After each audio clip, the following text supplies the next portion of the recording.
একই ভুলের একই গল্প। মাহমুদুল হাসান জয়ের টেস্ট ব্যাটিং কি যা ইচ্ছে তাই হচ্ছে না? টেস্ট ক্রিকেটে একজন ওপেনারের কাজ শুধু রান করা না, নতুন বল সামলানো, বোলারদের ক্লান্ত করা আর দলের জন্য ভিত গঠন করাই তার আসল দায়িত্ব। কিন্তু চলমান পাকিস্তানের বিপক্ষে টেস্টে মাহমুদুল হাসান জয়ের আউটগুলো যেন বারবার একই দুর্বলতা ও প্রতিটি ইনিংসে প্রায় একই ভুল দেখা যাচ্ছে। প্রথম টেস্টের প্রথম ইনিংসে অফ স্ট্যাম্পের বাইরের ফুল লেন্থ ডেলিভারি অ্যাঙ্গেল করে বলটি বেরিয়ে যাচ্ছিল। জয় শরীর থেকে দূরে শক্ত হাতে ড্রাইভ করতে যান, ফলাফল এজ হয়ে সোজা উইকেট কিপারের গ্লোভসে। মাত্র 8 রানেই শেষ হয় তার ইনিংস। এখানে দেখা যায় তার অফ স্ট্যাম্পের বাইরের বল ছেড়ে দেওয়ার ধৈর্য ও বিচার শক্তির অভাব। এরপর দ্বিতীয় ইনিংসে স্টাম্প বরাবর নিখুঁত লেন্থ বল ছিল। জয় বলের লাইনে পুরোপুরি আসতে পারেনি, ব্যাট এবং প্যাডের মাঝামাঝি ফাঁক তৈরি হয় আর বল গিয়ে সোজা আঘাত করে প্যাডে। পরিষ্কার এলবিডব্লিউ, রিভিউ নিয়েও বাঁচতে পারেননি তিনি। এই আউটটি দেখলে বোঝা যায় তার ফুটওয়ার্ক ও ডিফেন্স টেকনিক অনেক বেশি দুর্বল। বিশেষ করে ইন সুইং বা সোজা বল খেলতে গিয়ে তার সামনের পা পুরোপুরি বলের কাছে আসছে না। সবচেয়ে হতাশাজনক দৃশ্য আজকের চলমান দ্বিতীয় টেস্টের প্রথম ইনিংসে আবারও সেই অফ স্টাম্পের বাইরে পঞ্চম স্টাম্প লাইনের গুড লেন্থের বল ছিল।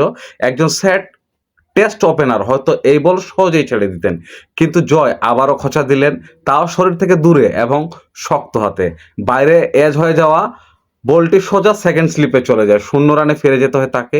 এই তিনটি আউট আলাদা পরিস্থিতি হলেও সমস্যাটা প্রায় একই।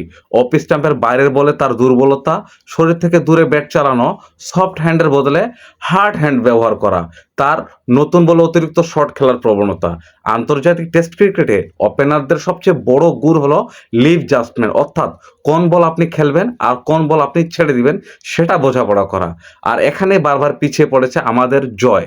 নতুন বল যখন সিম করছে তখন তার ব্যাট অনেক দ্রুত বলের দিকে চলে যাচ্ছে, ফলে এজ হওয়ার ঝুঁকি বাড়ছে। আরেকটা বড় সমস্যা হলো তার ফুটওয়ার্ক। ব্যাট প্যাডের গ্যাপ তৈরি হওয়াতে এই দুর্বলতায় পাকিস্তানের বোলাররা তাকে বারবার ফাঁদে ফেলছে। তাহলে সমস্যা কি? প্রথমত, অফ স্টাম্পের বাইরের বল ছেড়ে দেওয়ার অনুশীলনা বাড়াতে হবে। দ্বিতীয়ত, নতুন বলে সার্ভাইভাল করার মানসিকতা নিয়ে তাকে খেলতে হবে। অন্তত প্রথম 30 থেকে 40 বল শুধু তাকে টিকে থাকার মানসিকতা দরকার। সফট হ্যান্ডে ডিফেন্স শেখা খুবই গুরুত্বপূর্ণ, কারণ হার্ড হ্যান্ডে খেললে এজে স্লিপ হওয়ার সম্ভাবনা অনেক বেড়ে যায়। বিশেষ করে লেফট আর্ম পেসার এবং নিখুঁত লেন্থ বোলারের বিরুদ্ধে তাকে আলাদা করে প্রস্তুতি নিতেই হচ্ছে।